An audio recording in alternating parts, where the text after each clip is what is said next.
शुरू अल्लाह के नाम से जो नहायत मेहरबान रहम करने वाला। अस्सलाम वालेकुम नाज़रीन, आप देख रहे हैं मेरा यूट्यूब चैनल और मेरा नाम है मोहम्मद हारून।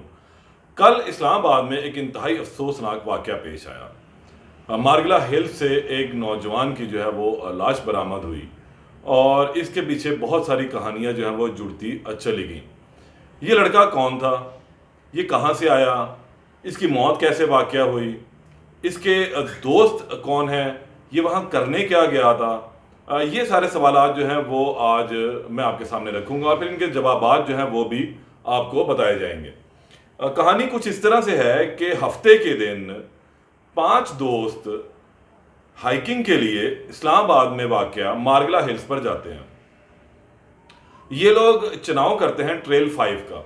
ये कदरे दुश्वार गज़ार इलाका है जहाँ से बच्चे या बड़े लोग जो हैं वो हाइकिंग करने के लिए जाते हैं और इन्जॉय करते हैं। ताहा नामी जो लड़का है ये अपने दोस्तों के हमरा जो है वो हफ्ते वाले दिन हाइकिंग करने के लिए जाता है। ताहा सबसे पहले तो मैं आपको बताता चलूँ कि ताहा जो है वो अपने वालिदैन का अकलौता बेटा था। इम्तिहानात के ख़त्म होने के बाद उसके दोस्तों ने प्रोग्राम बनाया कि इस्लामाबाद जाते हैं और जाकर हम हाइकिंग करते हैं। ये बेसिकली रावलपिंडी के रिहायशी हैं तमाम के तमाम दोस्त, और हाइकिंग के घर से जो है इन्होंने एक प्लान बनाया और उस प्लान को एग्जीक्यूट करने के लिए इन्होंने मारगिला हिल्स का रुख किया। ताहा ने भी बड़ी मिन्नत समाजत करके जो है वो अपने वालिदैन से इजाज़त ली, क्योंकि अकलौता बेटा है, प्यार मोहब्बत नाजों में पला है, तो वालिदैन के दिल में जो थोड़ा सा डर खौफ भी होता है और एक फितरी सा अमल है। हम अपने बच्चों को जहाँ जब तक एक होता है तो हम उसको बहुत नाजो प्यार से पालते हैं, जब 2 या 3 होते हैं तो फिर चीज़ें डिवाइड होती चली जाती हैं। और इसी तरह ही कुछ ताहा के साथ भी था कि वो था ही अकेला, अकलौता था, तो उसके जो प्यार और मोहब्बत में जो है वो कुछ ज़्यादा ही उसके वालिदैन डूबे हुए थे। लेकिन उन्हें क्या मालूम था कि वो अपने बेटे को जो है वो हाइकिंग की इजाज़त नहीं दे रहे, बल्कि उसको खुद मौत के मुंह में धकेल रहे हैं। ताहा हाइकिंग के लिए चला जाता है ये अपने 5 दोस्तों के हमरा। जब ये लोग जो है ये रास्ता इख्तियार करते हैं मुनाल वाला और उस रास्ते से होते हुए ऊपर जाते हैं, तो इस दौरान जो है एक इमरजेंसी कॉल वहाँ पे मौसूल होती है कि एक लड़का जो है वो ज़ख्मी हो चुका है और उसे तिब्बी इमदाद की ज़रूरत है। मौके पर रेंजर्स पहुँचती है, क्योंकि रेंजर्स के और पुलिस के जो हैं वो बूथ जो है इमरजेंसी कॉल्स के वो हर 500 मीटर के बाद जो है वो तकरीबन लगे हुए हैं। रेंजर्स आती है और इसको आके तिब्बी इमदाद वगैरह दी जाती है। फिर ये लोग कहते हैं कि नहीं ठीक है, मैं बेहतर हूँ, मैं चला जाऊँगा, कोई ऐसा मसला नहीं है, हम लोग पहुँच जाएंगे ABCD। ये लोग फिर आगे हाइकिंग के लिए चल पड़ते हैं। लेकिन उसके बाद जो है अजीबोगरीब वाक़या रूनुमा होता है कि अचानक इन 5 दोस्तों में से जो है एक दोस्त गायब हो जाता है। ढूंढा जाता है लेकिन वो नहीं मिलता।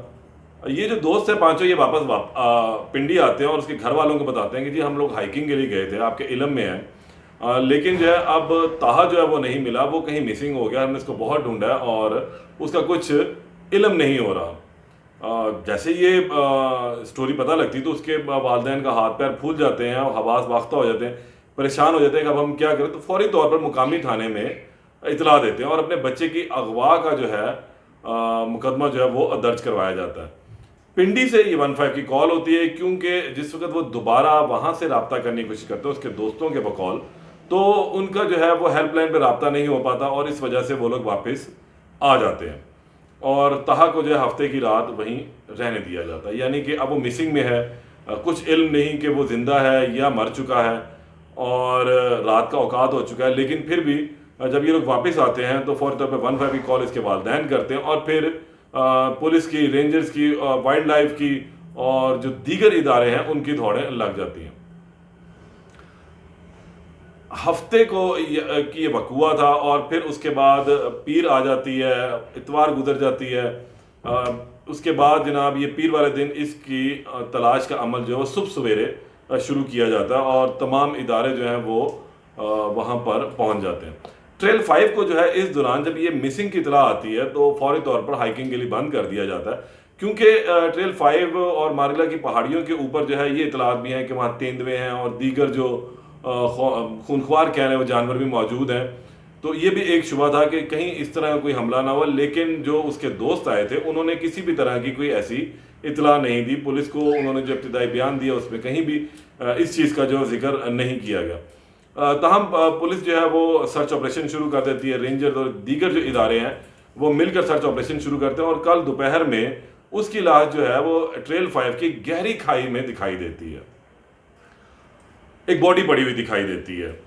फौरी तौर पर उस बॉडी पर चेक किया जाता है रेस्क्यू, क्योंकि खाई के अंदर जो वो गिरी हुई थी तो वहां से थोड़ा बचना जो है वो हम कह सकते ज़रा मुश्किल भी था, लेकिन जो है अब वहां पर पहुंचना भी लाजिम था कि देखा जाए शायद सांसें चल रही हों और हम बचा सकें।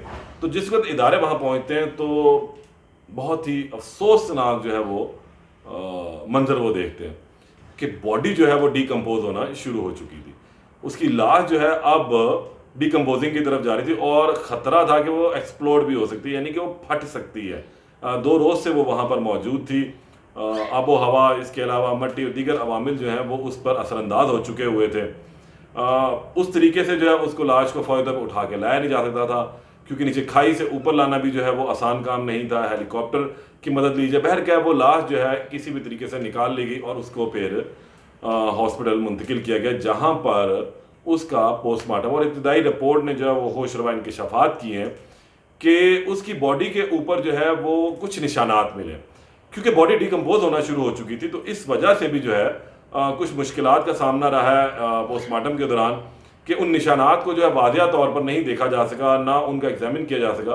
तो अब केमिकल एग्जामिन के बाद जो है ये बात सामने आएगी कि आया ये जो जिस्म के ऊपर निशानात हैं ये किस चीज़ के हैं, लड़ाई झगड़े के दौरान है, धक्का देने के हैं, कुछ मुंह मारी हुई है, क्योंकि कोई भी दोस्त असल बात जो हकायक बताने के लिए तैयार नहीं है। और उसके वालदैन जो तहा के वालदैन है वो इस चीज़ को मानने से इनकारी हैं कि इनके बेटे का जो है पैर फिसला है और नीचे गहरी खाई में जा गिरा।